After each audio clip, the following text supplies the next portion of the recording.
और इस लेक्चर में हम सेक्शन 2 इंटरप्रिटेशंस क्लॉज की बात करेंगे। इससे पहले के जो लेक्चर्स हैं उनको आप ज़रूर देख लें ताकि इंटरप्रिटेशंस क्लॉज को पढ़ने से पहले आपको इसकी कुछ बेसिक इंफॉर्मेशन रहे।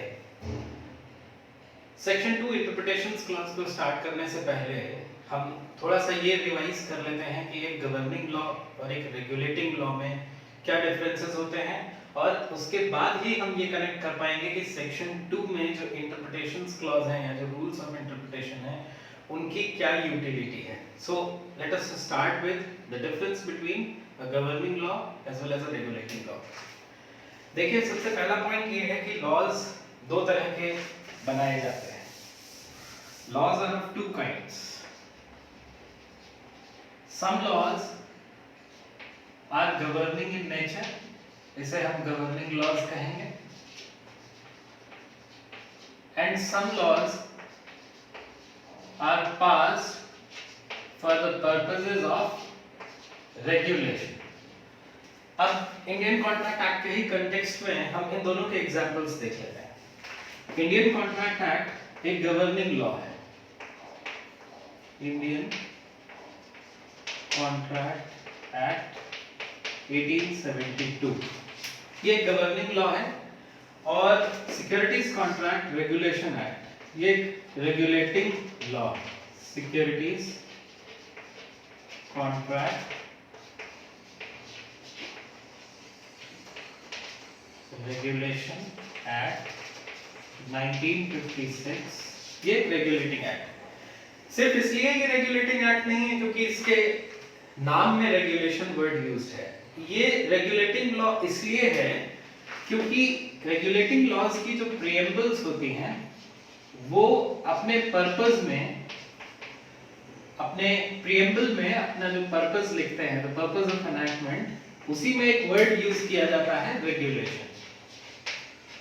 सो रेगुलेटिंग लॉज क्या करते हैं कि किसी भी एस्पेक्ट को, जिस एस्पेक्ट पर वो लॉ बनाया जा रहा है उस एस्पेक्ट को रेगुलेट करने का काम करते हैं। They are essentially enacted to regulate something. इस केस में the securities contracts are being regulated. इसके बारे में हम जब आपको कंपनी लॉ की सीरीज जब हम शुरू करेंगे तब आप सिक्योरिटीज कॉन्ट्रैक्ट रेगुलेशन एक्ट के बारे में जानेंगे। इसके अलावा रेगुलेटिंग एक्ट का एक और एग्जांपल मैं आपको दे देता हूं, फॉरवर्ड कॉन्ट्रैक्ट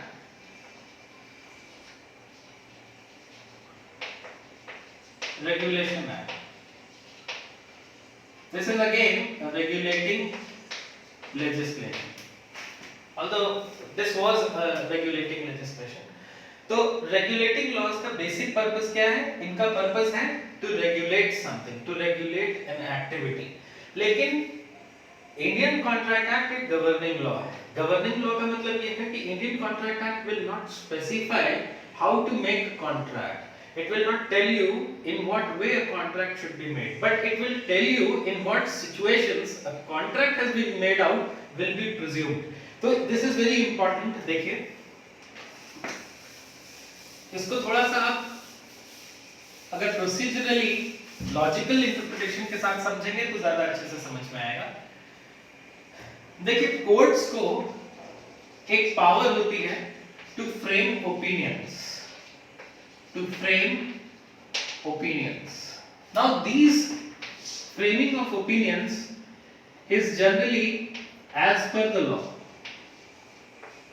क्या कहते हैं कि लॉ के हिसाब से उनको अपनी ओपिनियंस बनानी होती है। Now जनरली ये इंडियन एविडेंस एक्ट का एक पार्ट है। एविडेंस लॉ में ये बताया जाता है कि कोर्ट किस एविडेंस को देख करके क्या समझेगी। लेकिन कई बार ऐसा भी होता है कि एविडेंस के अलावा जो गवर्निंग लॉ है वो खुद भी ये प्रेस्क्राइब कर देता है कि कोर्ट्स किस तरह की ओपिनियन बनाएंगी किन गिवन सर्कमस्टेंसेस में। इसका एक एग्जांपल ले लेते हैं। जैसे अगर हम यहाँ पर कॉन्ट्रैक्ट एक्ट को अप्लाई करते हैं तो कोर्ट्स को जो ओपिनियंस बनानी है वो इंडियन कॉन्ट्रैक्ट एक्ट में दिए गए, इंडियन कॉन्ट्रैक्ट एक्ट में दिए गए इंस्ट्रक्शंस के हिसाब से बनानी है। Because Law is an instrument with the help of which the courts function.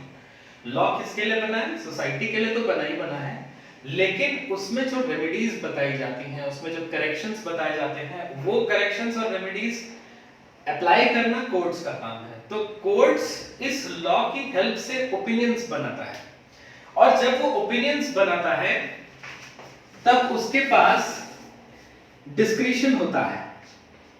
Discretion होता है, डिस्क्रिशन का मतलब है it may presume, it may not presume, और उस डिस्क्रिशन को एक्सरसाइज करते हुए लॉ की हेल्प से वो रिजल्ट्स या कंक्लूजन्स को ड्रॉ करता है। देखिए कोर्ट की थिंकिंग को आपको समझना है। कोर्ट की जो अप्रोच है to given set of facts, वो किस तरह से काम करती है। कोर्ट्स के सामने जब भी कोई सेट ऑफ फैक्ट्स रखे जाते हैं तो उन सेट ऑफ फैक्ट्स को कोर्ट लॉ के द्वारा दिए गए गाइडलाइंस के हिसाब से ओपिनियंस बनाती है, और उन ओपिनियंस से ही कंक्लूजन तक पहुंचती है। तो अगर हम इसे उस मैकेनिकल प्रोसीजर में डालें जिस मैकेनिकल प्रोसीजर में कॉन्ट्रैक्ट लॉ अप्लाई होता है, देखिए कॉन्ट्रैक्ट एक्ट ये नहीं बताता कि how to make a contract. It is very important, but ये जरूर बताता है that when a contract is made, और ये नहीं बताता, कॉन्ट्रैक्ट एक्ट आपको ये नहीं बताता कि how to make a contract. It will not tell you what is the procedure to make a contract, लेकिन ये आपको जरूर बताएगा कि when a contract is made, यानी कि ये एक पैसिव इंटरप्रिटेशन है, यानी कि कोर्ट्स को अपनी ओपिनियन बनाने के लिए इंडियन कॉन्ट्रैक्ट एक्ट ये बता देगा that when courts should presume that a contract is made or anything which is related to the Indian Contract Act has been done। तो इंडियन कॉन्ट्रैक्ट एक्ट के जिन सर्टेन पार्ट्स की बात की गई थी इसके प्रीएम्बल में, वो चीजें कब लीगली आइडेंटिफाइबल हैं, इसके रूल्स भी कॉन्ट्रैक्ट एक्ट ही बताता है। और when a contract is made, इसके जो रूल्स हैं वो है इंटरप्रिटेशंस क्लॉज। थोड़ा सा आपको समझना पड़ेगा कि इंटरप्रिटेशंस क्लॉज का अर्थ क्या है, इसका मीनिंग क्या है। इंटरप्रिटेशन क्लॉज वो टूल है जिसको एक्सरसाइज करके कोर्ट्स ओपिनियंस बनाती हैं जब उनके सामने कोई डिस्प्यूट पहुंचता है। जैसा कि हमने अपने फर्स्ट लेक्चर में बताया था कि rights and duties are created through an agreement, और इनका जो प्रोपोर्शनैलिटी है is the point which balances their interest. इसके प्रोपोर्शनैलिटी से ही दो पार्टीज के इंटरेस्ट को बैलेंस किया जाता है।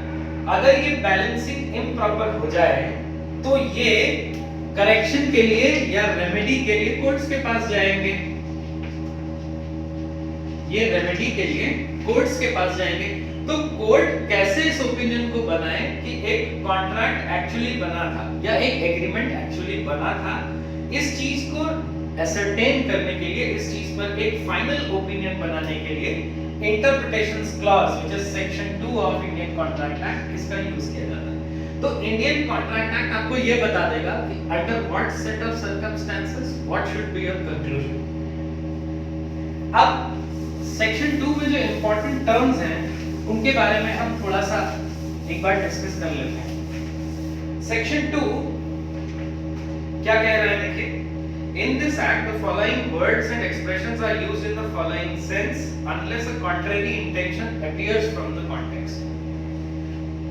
इंडियन कॉन्ट्रैक्ट एक्ट का सेक्शन 2 वर्ड्स एंड एक्सप्रेशंस की बात कर रहा है। Number 1, words and expressions, they are used in a sense for the purpose of Indian Contract Act 1872, section 2 interpretations clause क्या कह रहा है कि वो वर्ड्स एंड एक्सप्रेशंस, ऐसे वर्ड्स एंड एक्सप्रेशंस जिनको किसी सेंस में यूज किया जा रहा है, उनका मीनिंग ये माना जाएगा, their meaning should be this unless a contrary intention appears. यहां पर एक राइडर लग जाता है, unless a contrary intention appears. अब देखिए इसका एक एग्जांपल आपको थोड़ा सा समझना पड़ेगा कि ये जो सेक्शन 2 इंटरप्रिटेशंस क्लॉज है थोड़ा सा टिपिकल है। अगर आप इसको इसके रियल सेंस में अप्रिशिएट कर ले जाए, वैसे अगर आपको सिर्फ याद करना हो तो बहुत इजी है, लेकिन अगर आप रियली इसकी स्पिरिट को समझना चाहें तो थोड़ा सा ये ट्विस्टेड है। क्या कह रहा है सेक्शन 2 कि words and expressions will be used in the sense which is given below unless a contrary intention appears. अब देखिए कई बार ऐसा होता है, इसका एक एग्जांपल हम ले लेते हैं कि कैसे ऐसा हो कि contrary intention appear हो। कहने का मतलब ये है कि जो भी सेक्शन 2 में जो कंटेंट्स हैं, यानी कि जो रूल्स ऑफ इंटरप्रिटेशन है, वो अप्लाई नहीं होंगे, they will not be applicable if there is a contrary intention which is evident from the facts. ये matter of understanding है। अगर एक contrary intention दिखाई देती है तो rules of interpretation apply नहीं होंगे। अगर contrary intention नहीं दिख रही है तो वो words और expressions जिनके बारे में इन सेक्शन में बात की जा रही है, उनका यही सेंस या यही मीनिंग माना जाएगा। अब इसको थोड़ा सा और अगर हम मॉडिफाई करना चाहें तो कैसे इसको और एक्सप्लेन कर पाएंगे, देखिएगा ध्यान से।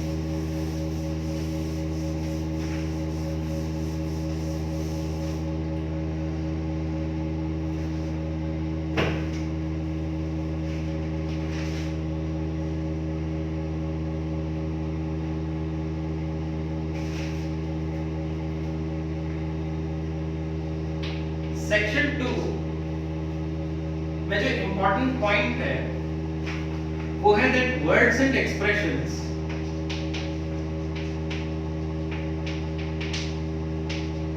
used in section 2 will make the following sense always unless a contrary intention appears. Unless a contrary intention appears. अब सवाल ये है कि जिन वर्ड्स एंड एक्सप्रेशंस को सेक्शन 2 में कवर कर लिया, that is understood कि इन वर्ड्स और एक्सप्रेशंस का इंटरप्रिटेशन क्या होगा, वही होगा जो सेक्शन 2 ने बताया। लेकिन अगर सेक्शन 2 में भी कोई ऐसा वर्ड है जिसका मीनिंग हमें ढूंढना है लेकिन वो सेक्शन 2 में डिफाइंड नहीं है, तो हम क्या करेंगे? यहाँ पर बच्चे काफी कंफ्यूज हो जाते हैं। So from the student point of view, this point is very important कि ऐसे वर्ड्स और एक्सप्रेशंस जिनको लेजिस्लेशन ने डिफाइन नहीं किया, तो उनका मीनिंग देखने के लिए हम कहाँ जाएंगे? जनरली ऐसा होता है कि लोग डिक्शनरीज, लीगल डिक्शनरीज सर्च करना शुरू कर देते हैं, जैसे कि ऑक्सफोर्ड डिक्शनरी है या फिर ब्लैक्स लॉ डिक्शनरी है। सबसे पहले वो डिक्शनरी उठाते हैं। अगर सपोज करिए मैं बात करूं कि the word person,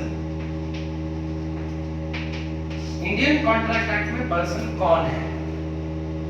see the logic, interpretation clause आपसे क्या कह रहा है कि इंटरप्रिटेशन क्लॉज की जो डिक्टेशन है, जो सेक्शन 2A है, 2B है, 2C है, 2D है, उसमें जो वर्ड्स एंड एक्सप्रेशंस यूज किए जा रहे हैं उनका जो सेंस है वो वही माना जाएगा जो लिखा है, unless there is a contrary intention. लेकिन हमारा क्वेश्चन ये है कि ऐसे वर्ड्स जिनको सेक्शन 2 में डिफाइन भी नहीं किया और इंटरप्रिटेशन का रूल भी नहीं दिया, उनके लिए क्या करेंगे? Suppose a question arises, who is a person in the sense of a contract, who is a person, तो इसकी डेफिनेशन आप कहां से लाएंगे? ये एक इंपॉर्टेंट पॉइंट है जिस पे मैं सोचता हूं कि क्लैरिटी दे दूं। डिक्शनरीज लोग देखने लगते हैं, स्टूडेंट जनरली डिक्शनरीज चेक करने लगते हैं कि लीगल डिक्शनरी में पर्सन का क्या मीनिंग दिया हुआ है, फिर वहां से वो उसको यूज करने की कोशिश करते हैं, which goes against the spirit of legal learning। देखिए, जब ऐसा वर्ड ऐसा वर्ड जिसे लेजिस्लेशन में यूज किया जा रहा है लेकिन ना डिफाइन किया जा रहा है ना इंटरप्रिटेशन का रूल दिया जा रहा है, उस वर्ड के लिए सबसे पहले आपको इंडिया के जनरल क्लॉजेज एक्ट को पढ़ना पड़ेगा। General clauses act 1897। General clauses act actually एक जैसा नाम बता रहा है जनरल क्लॉजेज है इसमें, और ये सभी सेंट्रल लेजिस्लेशंस पर अप्लाई होते हैं। तो Indian contract act is a central legislation. अब अगर ये वर्ड है पर्सन, इसकी डेफिनेशन आपको चाहिए हो तो आपको जनरल क्लॉजेज एक्ट से इसमें यूज करनी पड़ेगी। उसके अलावा जो वर्ड्स एंड एक्सप्रेशंस हैं उनके बारे में इंडियन कॉन्ट्रैक्ट एक्ट बात कर रहा है। तो इंटरप्रिटेशन क्लॉज में एक्चुअली हिडन क्या है, इंटरप्रिटेशन क्लॉज जो सेक्शन 2 का है उसमें कुछ चीज क्लियर है और कुछ चीज हिडन है। जो चीज क्लियर है वो ये कि जो वर्ड्स एंड एक्सप्रेशंस यहाँ पर जिनके रूल्स ऑफ इंटरप्रिटेशन बताए जा रहे हैं वो तो है ही हैं, प्लस जनरल क्लॉजेज एक्ट में जो टर्म्स डिफाइंड हैं, जिन टर्म्स को यूज किया गया है, उन टर्म्स को उनकी रियल स्पिरिट में आपको वहां से इनकॉर्पोरेट करना है। अब सेक्शन 2 के जो फर्स्ट पार्ट है उसको हमने डिस्कस कर लिया। अब एक बार देख लेते हैं कि सेक्शन 2 एक्चुअली कर क्या रहा है। देखिए सेक्शन 2 में आप इसको दो पार्ट्स में डिवाइड कर लें तो ज्यादा बेटर होगा। फर्स्ट पार्ट जो हमने जनरल पोर्शन अभी डिस्कस किया, और दूसरा इसको हम नाम दे देते हैं parts of contract. Section 2A से ये स्टार्ट हो रहा है और ये बता रहा है कि रूल्स ऑफ इंटरप्रिटेशन क्या होंगे। रूल्स ऑफ इंटरप्रिटेशन क्या होंगे for the words and expressions which have been used in section 2A, in section 2, from section 2A to the last section। अब section 2A से suppose यहाँ पर इन्होंने define किया है what is meant by a proposal। इसमें ये कहते हैं that when one person signifies to another his willingness to do or to abstain from doing something with a view to obtain that other's assent is said to make a proposal। ये एक set of circumstances उन्होंने बना दिया कि अगर if 1 2 3 is complete then your opinion should be 4। ये interpretation है। If 1 2 3 is clear, is present, then the result or that the resulting opinion is 4। ये कुछ इस तरह से section 2 को बनाया गया है।